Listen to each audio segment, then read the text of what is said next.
Cerita novel dimanjakan oleh Presiden bab 576-580. Ojo lali di subscribe ya lur, yuk gasken. Bab selanjutnya bab 576, baru setelah dia mengatakan pidato itu. Saya terkesan, dan saya menyadari bahwa dia adalah tulang punggung sutradara China kami dan alasan mengapa saya mengaguminya.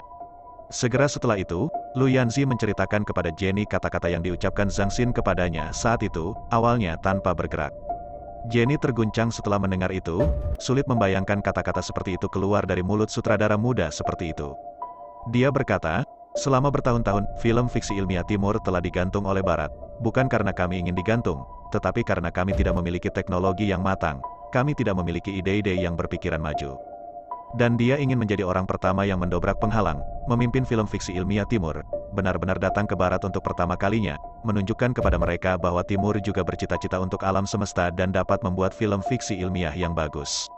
Setelah Lu Yanzi selesai berbicara, seluruh kantor terdiam. Jenny duduk di sana, bersandar di sandaran kursi, lama sekali tanpa bersuara. Lu Yanzi tidak mendesaknya, hanya membuat daftar semua lembar anggaran, dan apa yang dibutuhkan, dan meletakkannya di hadapannya. Baru setelah setengah saat Jenny Jing berkata, kamu kembali dulu, aku harus mempertimbangkan kembali masalah ini.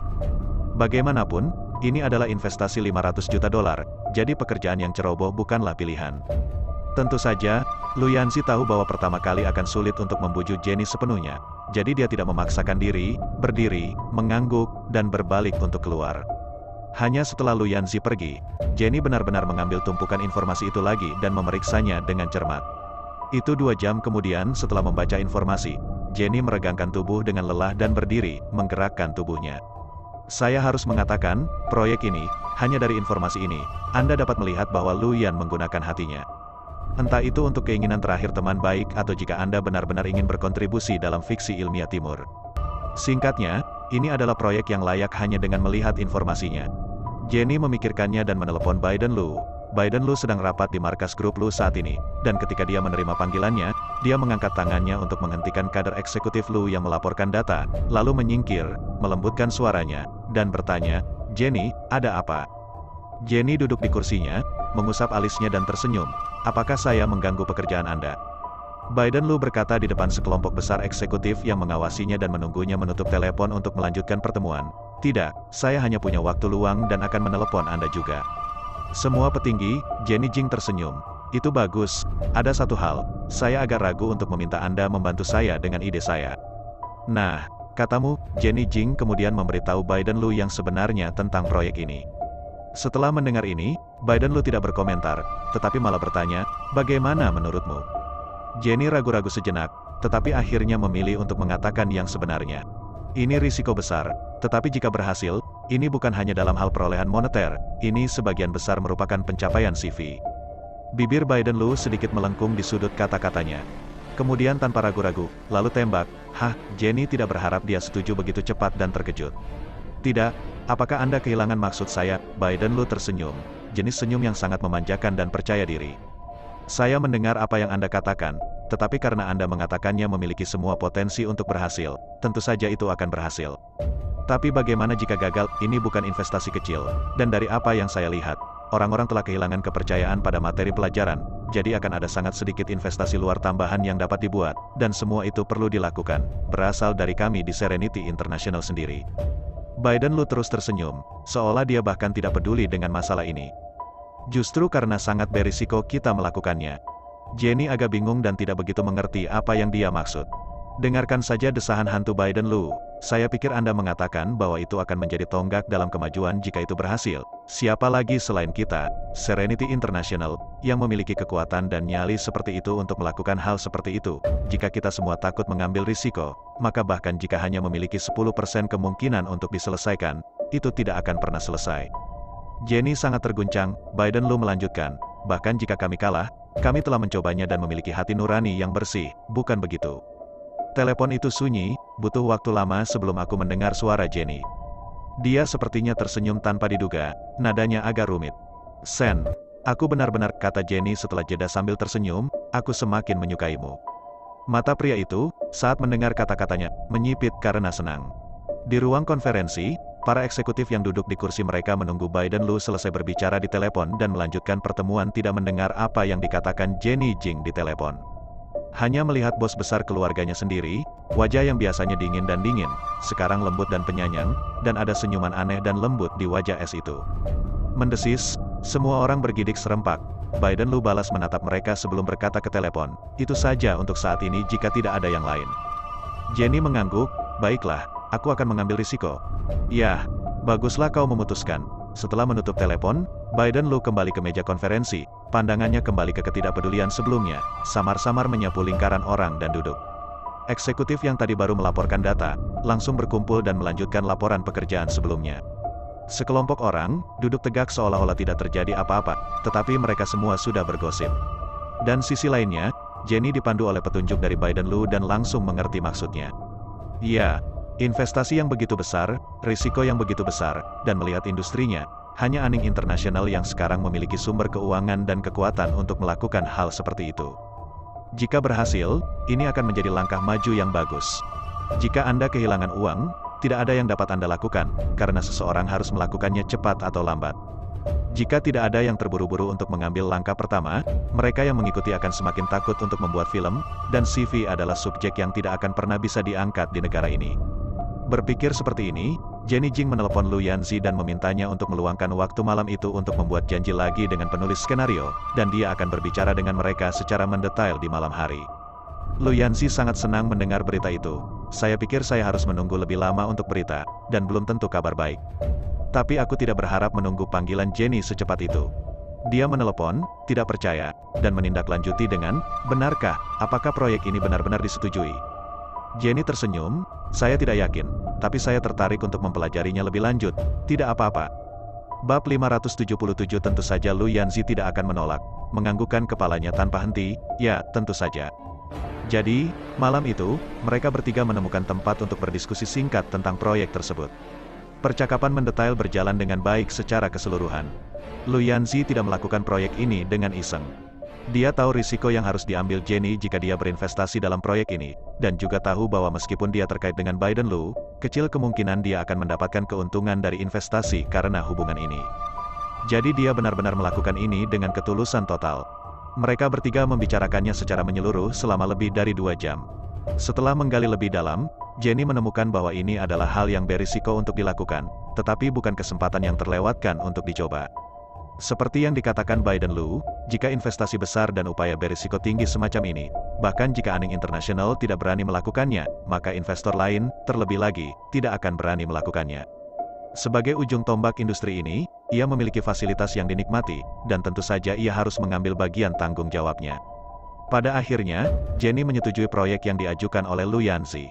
Karena dia akan pergi ke luar negeri untuk urusan bisnis minggu depan, dia hanya dapat mengalokasikan sebagian uang kepadanya di muka, dan sisanya akan ditenderkan untuk diambil keputusannya ketika dia kembali. Hal ini telah disepakati untuk sementara waktu. Setelah mereka bertiga berpisah, Jenny langsung pulang. Selama ini, Anne berada di sisi jembatan Maple Villa. Little Competeze sudah berusia 1 tahun sekarang, dan meskipun dia masih terlalu muda untuk berjalan di jalur yang stabil, dia sudah menunjukkan tanda-tanda pertama dari sifat ras campurannya. Misalnya, selalu mengacaukan ruang belajar ayahnya dan selalu memanjat meja rias Jenny untuk mencoret-coret. Itu juga selalu mengoceh setiap kali dia melakukan sesuatu yang buruk, dan dia tidak tahu apa yang dia bicarakan. Pada satu titik, Competeze kecil menggambar di lantai sambil memamerkan mulutnya. Baik Jenny dan Biden Lu sedang libur hari itu, dan keluarga itu menikmati waktu senggang yang telah lama ditunggu-tunggu karena mereka semua tinggal di rumah untuk kesempatan langka. Tiba-tiba terdengar suara yang lembut, tidak terlalu jelas. "Baba, Baba," semua orang tercengang, dan Biden Lu bahkan lebih kaku lagi, tidak berani menatapnya dengan tidak percaya.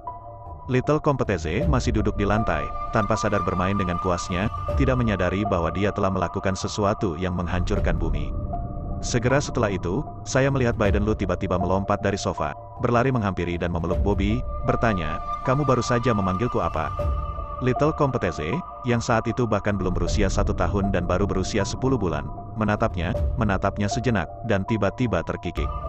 "Hal berikutnya yang Anda tahu, Anda meneteskan air liur dan memamerkan bibir Anda saat berteriak, 'Ayah, ayah.'" Ini membuat Biden Lu sangat bahagia. Ini bukan pertama kalinya dia menjadi seorang ayah. Tapi ini adalah pertama kalinya dia mendengar anaknya sendiri, yang begitu muda, menyebut dirinya ayah pertamanya.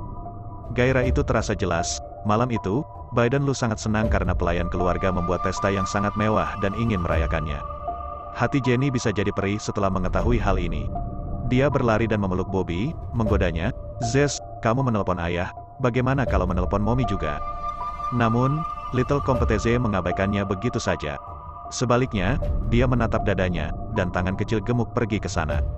Susu, nenek, nama keluarga Jingning, dan satu wajah hampir hijau karena marah. Meskipun pesaing kecil itu telah disapih, itu hanya terjadi dalam waktu yang singkat, jadi ketika dia melihatnya bangkit, dia tanpa sadar mengira ada susu untuk diminum. Jenny terengah-engah dan menyerahkannya pada babysitter, tidak menghiraukannya lagi. Semakin saya memikirkannya, semakin sedikit saya yakin. Mengapa tangis pertama anak yang dia kerjakan dengan susah payah untuk melahirkan itu bukan untuk ibu, tapi untuk ayah? Ini sangat tidak adil. Biden Lu mengawasinya duduk di sana sambil merajuk, tapi tidak berkata apa-apa, hanya tersenyum sepanjang hari, jadi bisa dibayangkan betapa bagusnya suasananya. Lebih disukai, mood tertekan Jenny masih membaik dengan kenyamanan Anne. Karena kelahiran adik laki-lakinya, kepribadian Anne kini menjadi jauh lebih dewasa dan bijaksana dari sebelumnya. Atau mungkin karena gadis kecil itu tumbuh dewasa, dan sifatnya secara alami berubah dari gelisah dan nakal menjadi manis dan manis. Faktanya, Jenny lebih pro Anon daripada Raja Iblis bajingan kecil biologis. Mungkin karena dia selalu menginginkan seorang anak perempuan, dan kebetulan Anne adalah seorang gadis dan putri Biden Lu sendiri. Dikombinasikan dengan kepribadian yang manis, semakin dia melihat, semakin dia menyukainya. Anne juga telah memperlakukannya seperti ibunya sendiri, dan setiap malam sejak dia pindah ke Villa Maple Bridge, dia mengganggunya untuk menceritakan sebuah cerita pada dirinya sendiri untuk sementara waktu, dan hanya membiarkannya pergi setelah dia tertidur. Jenny secara alami sangat puas dengan ketergantungan Anne padanya. Terkadang dia tidak bisa menahan diri untuk tidak melihat gadis kecil yang sedang tidur itu. Aku ingin tahu seperti apa wanita itu jika dia memiliki ibu yang sebenarnya. Saya diberitahu bahwa Anne adalah anak Amy yang tumbuh melalui bayi tabung, dan tidak seperti bayi tabung lainnya, dia adalah anak pertama di dunia yang lahir melalui rahim buatan. Artinya, wanita itu, dengan kata lain, tidak memberikan kontribusi apa-apa selain kekacauan. Biden Lu memiliki jimat yang sangat serius untuk kebersihan, dan tentu saja, tidak mungkin membiarkan wanita lain datang dan meminjam seorang anak dan memasukkan embrio yang sedang terbentuk ke dalam tubuh wanita lain. Karena itu, Anne, yang tumbuh dan lahir dalam rahim buatan, secara fisik lebih lemah daripada anak-anak lain selama beberapa tahun pertama masa kanak-kanaknya. Baru setelah usia 6 tahun, kesehatannya menjadi lebih baik. Memikirkan hal tersebut, Jenny tiba-tiba merasakan sesuatu yang aneh di dalam hatinya. Dia tiba-tiba menyadari bahwa dia sepertinya tidak pernah benar-benar memikirkan tentang sebuah pertanyaan. Itulah, mengapa Biden Lu menggunakan kekacauan wanita itu pada waktu itu untuk mengandung anak yang lemah secara bawaan. Mengekstrapolasi dari usia Anne, Biden Lu paling lama 22 atau 23 tahun pada saat itu, bukan usia yang sangat tua, atau bahkan cukup muda untuk dianggap muda. Di usia tersebut, Anda tidak boleh terburu-buru untuk berumah tangga, atau menikah dan punya anak. Kesempatan dan pemikiran seperti apa yang akan menuntunnya, bahkan jika dia tidak dapat memiliki anak dengan wanita itu, untuk mendapatkan satu anak dengan cara yang dibuat-buat. Karena cinta, atau karena hal lain, pertanyaan ini telah melekat di benak Jenny sejak pertanyaan itu terlintas di benaknya. Tapi dia tidak berani lari dan bertanya pada Biden Lu. Merasa tidak perlu bertanya juga, bagaimanapun, hidup sekarang stabil dan cukup bahagia, persis seperti yang dia impikan, dan hal-hal itu, tidak peduli apa kebenarannya, ada di masa lalu, jadi mengapa dia harus mencari masalah dan membuka bekas luka ini, lagi. Bab 578 terlebih lagi, siapa yang tidak memiliki sedikit pun masa lalu ketika mereka hidup di dunia ini, siapa yang tidak punya rahasia? Selama dia yakin Biden Lu mencintainya sekarang, dan tidak ada wanita lain di hatinya saat ini, bukankah itu cukup? Memikirkan hal ini, Jenny mengerutkan bibirnya dengan puas. Dan sekarang, sisi lain, pembelajaran. Ruangan itu agak remang-remang, dan Biden Lu duduk di kursi kulit di belakang meja, punggungnya bersandar di sandaran kursi, matanya agak gelap. Layar komputer di depannya adalah panggilan telepon video, dan pria di sisi lain mengatakan sesuatu dalam bahasa Inggris yang fasih, tetapi sepanjang waktu, Biden Lu hanya mendengarkan, tidak menanggapi sepatah kata pun. Baru setelah pria itu berbicara selama 10 menit, semua kata hampir habis, dan melihat bahwa dia masih tidak mau membuka mulut, dia bertanya tanpa daya, Sam, apa sebenarnya yang diperlukan bagimu untuk setuju untuk menyingkirkan orang-orang itu? Sangat sulit bagi kami untuk melakukan apapun dengan orang-orang Anda di sana, dan kami tidak ingin mengungkap Anda, tetapi tidak mungkin kami tidak bisa jika orang-orang Anda tidak pergi. Biden Lu bersandar di sana, menyipitkan matanya, jari-jarinya yang ramping sedikit melengkung dan diletakkan di sandaran tangan, mengetuk sekali atau dua kali. Orang di sisi lain sepertinya benar-benar kehilangan kesabaran dan langsung mengamuk. Sam, dikatakan bahwa kalian para pria Oriental adalah yang paling dapat dipercaya, dan Anda sekarang secara terbuka mencaplok wilayah kami. Apakah ini yang disebut kepercayaan yang Anda bicarakan? Bukankah kita sudah berteman baik selama ini, untuk berpikir bahwa akulah yang membantu Anda 8 tahun lalu? Keris, Biden Lu tiba-tiba berbicara. Pria di seberang ruangan membeku dan berhenti sejenak. Mata itu melesat ke kiri dan ke kanan, seolah-olah mereka bersalah atas sesuatu. Sam, kamu juga harus mengerti aku, bisnis di sini tidak bagus sekarang. Beberapa kekuatan besar di sekitar mencaplok kita sedikit demi sedikit. Wilayah ini sekarang adalah pelindung kehidupan terakhir kita. Jika kamu bahkan tidak mengizinkan saya memiliki wilayah ini, saya benar-benar tidak memiliki ruang untuk mundur. Bahkan jika aku tidak memikirkan diriku sendiri, untuk orang yang mengikutiku di bawah tanganku ratusan saudara harus berbalik melawanmu juga. Sam, kami telah hidup dan mati bersama sebelumnya, dan aku benar-benar tidak ingin sampai ke titik itu bersamamu. Pria di sisi lain ruangan itu bertanya padanya, hampir dengan getir, dengan isyarat serendah mungkin. Biden Lu masih memiliki penampilan yang sama di sekelilingnya, duduk di sana dengan tatapan tenang seolah kata-kata yang terdengar di telinganya hanyalah masalah sepele. Setelah beberapa saat, dia tiba-tiba berkata, "Kamu ingin tanah itu, kamu bisa." Dia tidak banyak bicara sepanjang malam, tapi kata-kata yang dia ucapkan sekarang seperti musik surgawi. Pria di seberang jalan sangat bersemangat ketika dia mendengarnya, dia tersenyum lebar. "Benarkah kamu benar-benar setuju untuk memberikan tanah ini padaku?" Biden Lu menyipitkan matanya dan tersenyum licik. "Ya, tetapi sebagai gantinya, Anda harus menyetujui satu syarat." Begitu ini dikatakan, orang di seberang jalan yang tersenyum sesaat kemudian wajahnya langsung jatuh. Dengan wajah pahit, dia berkata, "Sam, bukankah saudara seharusnya berbicara satu sama lain?" Mata Biden Lu tiba-tiba menyipit dalam dan nadanya dingin. "Karena kamu tidak mau, maka..." "Hei, jangan!" Pria di seberang segera menyela, takut dia akan mengatakan sesuatu yang menyesal. Meskipun di dalam lubuk hatinya, dia berpikir bahwa jika Biden Lu bersedia memotong daging sebesar itu dari mulutnya sendiri dan memberikannya kepadanya, dia pasti meminta sesuatu yang luar biasa, bahkan mungkin sulit. Tapi dia tidak bisa mundur sekarang, tidak peduli apa yang diminta Biden Lu. Dan hanya gigit peluru, berpikir demikian, dia bertanya, "Katakan padaku, apa yang kamu inginkan?" "Anda mendapat kiriman baru yang baru saja beredar di pasar gelap, hari jantung bergolongan darah negatif." Orang di sisi lain terguncang dengan kerasnya. Dia mengerutkan kening dan tampak malu. Biden Lu tidak terburu-buru, hanya melihatnya dalam suasana hati yang baik. Dia tahu bahwa yang lain pasti akan setuju. Benar saja, dalam 1 menit, aku mendengar desahan lega dari seberang ruangan. Saya akan jujur kepada Anda, seperti yang Anda tahu, golongan darah negatif sangat jarang di seluruh dunia, tetapi siapapun yang membutuhkan transplantasi organ dan bertemu dengan donor golongan darah ini akan dibujuk dengan harga tinggi. Saya memang punya barangnya, tapi sudah dipesan sebelumnya oleh pedagang Asia Tenggara, tapi karena Anda menginginkannya, saya tidak punya pilihan selain memberikannya kepada Anda terlebih dahulu. Saya akan mencari cara untuk mengirimkannya ke sana. Biden Lu tahu bahwa meskipun dia mengatakan itu, pasti ada caranya sendiri di balik itu. Jadi dia hanya mendiamkan bibirnya dan berkata, "Oke, kapan akan dikirim?" Hal semacam ini, tentu saja semakin cepat semakin baik. Jika terjadi sesuatu jika lambat, saya tidak bisa menjamin Anda masih akan memberi saya wilayah itu. Jadi katakanlah paling lama 3 hari. Dalam 3 hari barang itu akan dikirim ke China. Biden Lu akhirnya mengungkapkan senyum yang telah lama ditunggu-tunggu dan berkata dengan tulus ke video, "Kalau begitu, kerjasama yang baik." Orang di seberang tertawa getir, tidak yakin apakah dia menertawakan dirinya sendiri atau pada Biden Lu. Hanya menindaklanjutinya dengan, "Kerjasama yang baik." Setelah menutup video, Biden Lu melihat jam 10 malam. Dia bangkit dan turun, baru saja mencapai tangga, dia melihat Jenny, yang keluar dari kamar Anne. Dia berhenti sebentar, lalu berjalan dan bertanya, "Apakah Anne tertidur?" "Baik." Jenny mengangguk dan berjalan ke arahnya, mengerutkan kening saat melihat bahwa dia masih mengenakan pakaian sehari-harinya. "Kupikir kamu sudah mandi, kenapa tidak?" Biden Lu tersenyum, "Tidak perlu terburu-buru, ini masih pagi."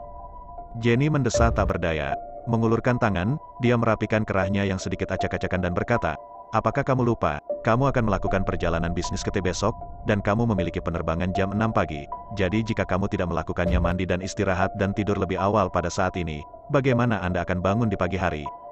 Wanita itu berada di dekatnya, dan bau harum yang samar menyelimuti tubuhnya, menyebabkan Lu Jing menarik napas dalam-dalam. Agar adil, keduanya telah bersama selama beberapa tahun, dan kesegaran awal seharusnya sudah lama berlalu. Belum lagi, Jenny Jing sudah menjadi wanita yang baru saja melahirkan seorang anak, dan masuk akal untuk mengatakan bahwa mereka berdua adalah orang tua. Jadi wajar saja mereka tidak lagi lengket seperti pasangan muda yang baru saja bersama dan dibenci, terjebak bersama sepanjang waktu. Tapi anehnya keduanya berbeda. Waktu tampaknya tidak melemahkan hubungan antara keduanya, tetapi justru membuatnya semakin kuat.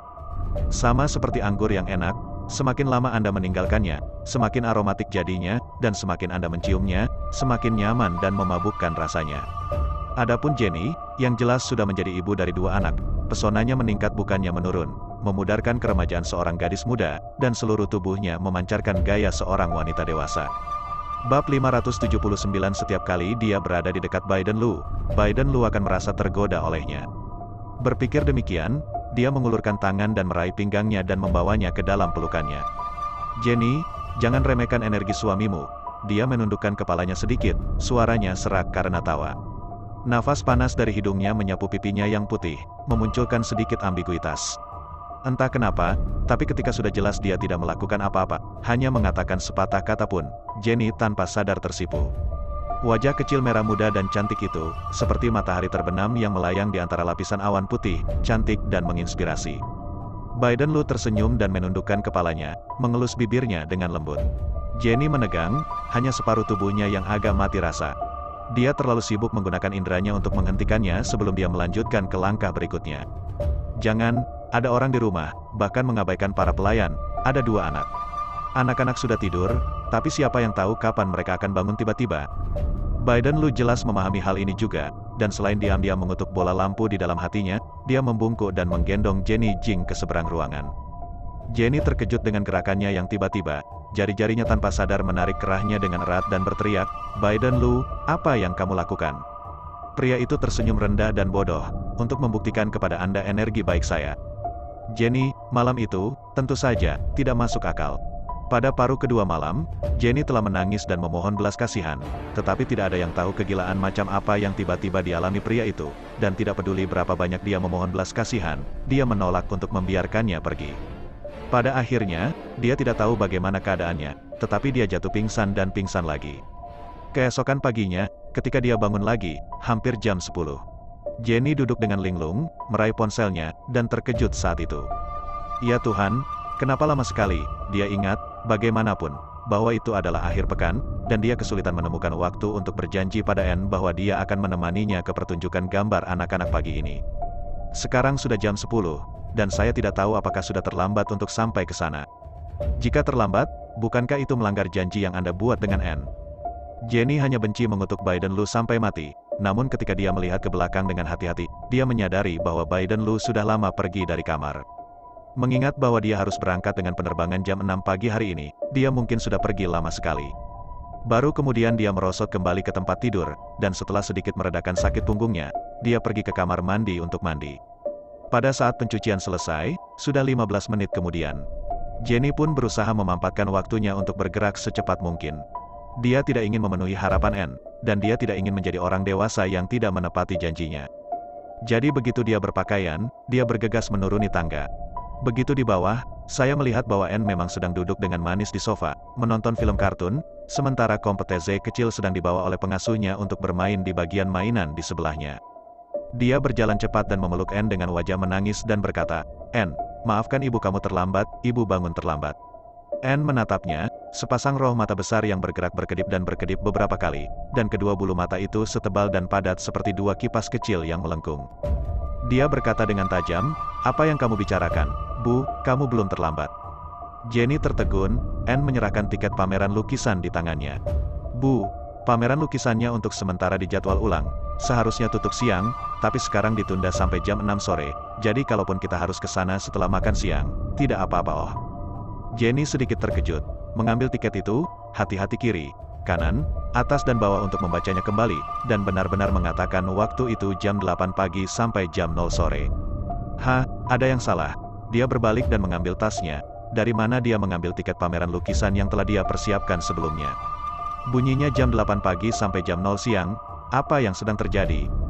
Dia mengambil tiket N lagi dan menemukan bahwa itu identik pada keduanya kecuali waktunya. Dia mengerutkan kening dan bertanya, N, siapa yang memberimu tiket ini? N mengakui, ayah memberikannya kepadaku sebelum dia pergi, dan menyuruhku untuk tidak datang ke sini dan membuat keributan untuk Mommy, yang sangat lelah tadi malam dan perlu istirahat sekarang. Jenny, dia akhirnya mengerti apa yang sedang terjadi sekarang.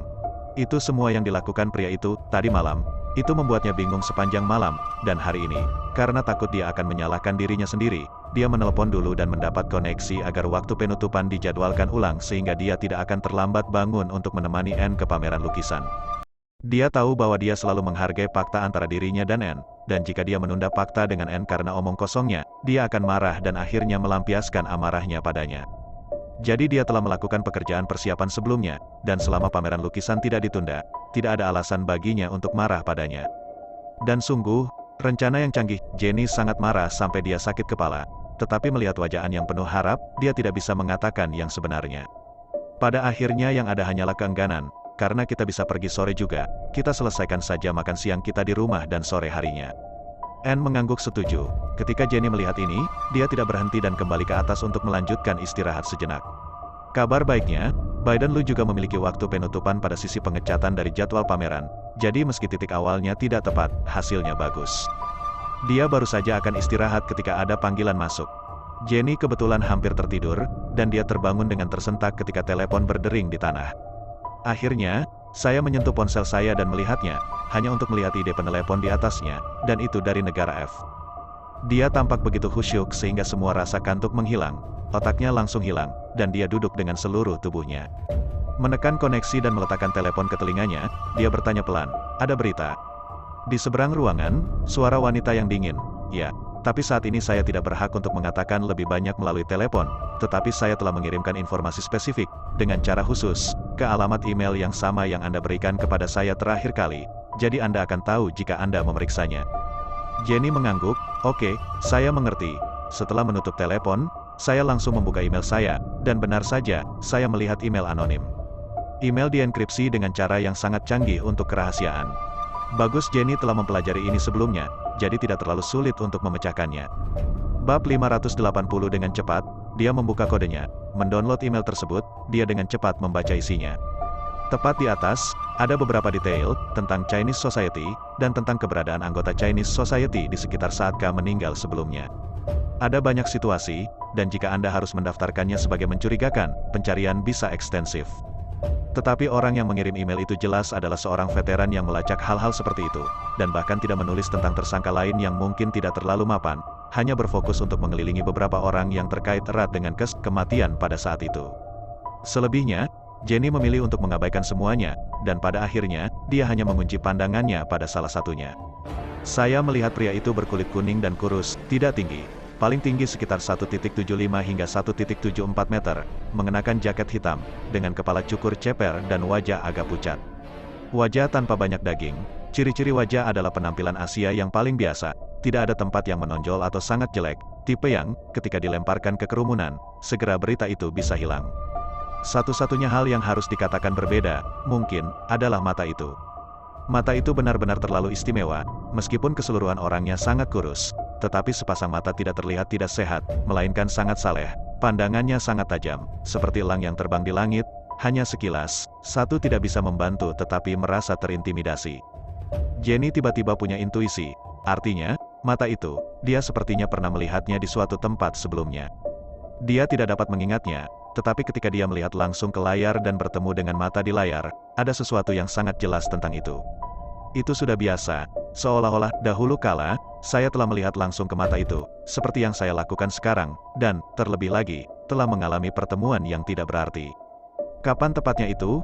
Dia mengerutkan kening, kepalanya sakit karena suatu alasan. Saya memikirkannya sebentar, tetapi saya tidak berpikir apapun yang terjadi. Pada akhirnya, Jenny dengan lemah menundukkan kepalanya dan menarik napas dalam-dalam sebelum menghilangkan rasa sakit yang tersembunyi jauh di dalam. Dia menyeret mouse dan terus melihat ke bawah, hanya dengan jelas menyatakan bahwa pria ini banyak berhubungan dengan kematian K. Karena ada seorang lelaki tua yang lewat yang telah melihat lelaki ini keluar dari tempat tinggal K tua. Dan hanya beberapa menit setelah dia keluar, seseorang kembali dan menemukan tubuh K. Singkatnya, jika tidak ada bukti lain yang ditemukan, atau jika tidak ada lagi yang terjadi, maka orang ini, kemungkinan besar, adalah pembunuh K. Jenny mengerutkan kening dan mengambil petunjuk di atas, dengan hati-hati menuliskannya dan menganalisisnya. Setelah memikirkannya, saya melihat waktu lagi dan mengira Biden Lu belum datang, jadi saya meneruskan email tersebut langsung kepadanya, dan ketika dia turun dari pesawat, dia seharusnya bisa melihatnya secara langsung. Baru setelah itu selesai dia mematikan komputer, duduk di kursinya, dan bernapas lega. Kemudian, bangun, menggerakkan tubuhnya yang agak kaku, dia menuju ke bawah. Siang hari, Jenny dan Anne ada di rumah untuk makan siang. Setelah makan malam, mereka berangkat dengan mobil yang dikemudikan oleh sopir keluarga. Pameran lukisan anak-anak diadakan di pusat konvensi di pusat kota. Ada beberapa balai remaja di sana yang tidak dikunjungi Anne, tapi dia akrab dengan mereka karena beberapa teman sekelasnya pergi ke sana. Jenny Jing membawanya, mengambil tiketnya, dan memasuki pameran. Saya pikir itu hanya kunjungan sederhana ke pameran lukisan, tetapi saya tidak menyangka untuk melihatnya di sini secara kebetulan. Dua wajah yang akrab, itu adalah penjahit Feng dan Evelyn. Pada saat itu, penjahit Feng dan Evelyn kebetulan saling berhadapan dari sisi yang berlawanan. Wajah Evelyn agak jelek, tetapi penjahit Feng sangat bersemangat, dari waktu ke waktu menunjuk pada beberapa lukisan yang tergantung di sampingnya dan menjelaskan sesuatu padanya. Jenny melihat mereka, tersenyum, dan berjalan untuk menyambut mereka. "Kamu juga di sini, sungguh kebetulan." Mereka berdua terkejut menemukannya dan Anne, dan kemudian Evelyn tanpa sadar menutupi topeng dan topinya. Mata Feng Tyler juga berbinar saat melihat Jenny. "Adik ipar, sungguh kebetulan, apakah Anda membawa Anne ke pameran lukisan juga?" Jenny mengangguk dan berbalik untuk melihat Evelyn yang gugup. Tidak bisa menahan tawa keras. "Oke, tidak perlu memblokir, aku tidak tahu itu kamu karena aku melihat wajahmu. Lagi pula, itu adalah seniman yang Anda bawa, dan jika Anda harus melihat wajah untuk mengenali orangnya, artis seperti apa yang Anda keluarkan?" Evelyn menghela nafas lega mendengar berita itu. Mata Jenny Jing beralih di antara mereka berdua dan tiba-tiba tersenyum. "Kenapa kalian berdua bersama? Bagaimana situasinya?" Tanpa menunggu penjahit Feng berbicara, Evelyn sibuk melambaikan tangannya. "Tidak, menurutmu tidak, kita kebetulan bertemu." Sebelum dia bisa menyelesaikannya, dia diganggu oleh penjahit Feng. Dia langsung meraih tangan Evelyn dan berkata, "Ya, hari ini adalah hari saya secara khusus membawanya keluar untuk melihat pameran lukisan." Jenny mengangkat alisnya, begitu ini dikatakan, Evelyn menjadi cemas. "Saya ingin menjelaskan, tetapi saya tidak tahu bagaimana saya harus menjelaskannya." Akhirnya, yang bisa Anda lakukan hanyalah menyapanya dan berkata, "Jangan dengarkan omong kosongnya, pernahkah Anda melihat pria membawa seorang gadis keluar untuk melihat pertunjukan gambar anak-anak?" Sambil mengatakan itu, dia sengaja memberi aksen pada kata anak-anak. Penjahit Feng tidak tahu apa yang terjadi akhir-akhir ini, seolah-olah dia telah menemukan dunia baru sejak terakhir kali dia membawanya ke taman hiburan anak-anak. Sepanjang hari dia mengajaknya bermain ini atau itu. Ada banyak proyek, tetapi semuanya memiliki satu kesamaan, semuanya sangat kekanak-kanakan, dan itu semua adalah hal yang hanya akan dimainkan atau dilihat oleh anak kecil. Evelyn juga pernah memprotes tanpa daya, tetapi tidak berhasil. Pria itu tidak mendengarkan dan terus melakukan apa yang dia inginkan. Pada akhirnya, dia tidak punya pilihan selain tutup mulut. Dia bosnya, dia yang bertanggung jawab, dia bisa melakukan apa yang dia inginkan. Jenny Jing melihat mereka seperti ini dan menebak-nebak tentang beberapa hal di dalam hatinya, tersenyum. "Karena itu masalahnya, kalian pergi saja dan berjalan-jalan, saya tidak akan mengganggumu lebih jauh, saya akan membawa Anne ke sana untuk bersenang-senang, lihat." Baru saat itulah Evelyn dan penjahit Feng melambai padanya. Sebelum mengucapkan selamat tinggal, penjahit Feng tidak bisa menahan diri untuk tidak berjongkok dan menyentuh kepala An-An kecil. Tersenyum, "An-An semakin cantik dan cantik. Saat kau besar nanti, Paman akan membawamu keluar lagi." Seorang An mengedipkan sepasang mata yang cerah dan tiba-tiba berkata, "Paman Feng, kamu bohong?" Penjahit Feng tertegun sejenak, lalu tertawa. "Bagaimana Paman berbohong?" Tanpa diduga, An, seorang anak manusia, memegangi lengannya dan mendengus. "Kamu tidak akan mengajakku bermain nanti. Kamu punya adik perempuan yang cantik, tentu saja kamu akan punya bayi sendiri dengan adik perempuanmu yang cantik. Kamu akan membawa bayi barumu untuk bermain."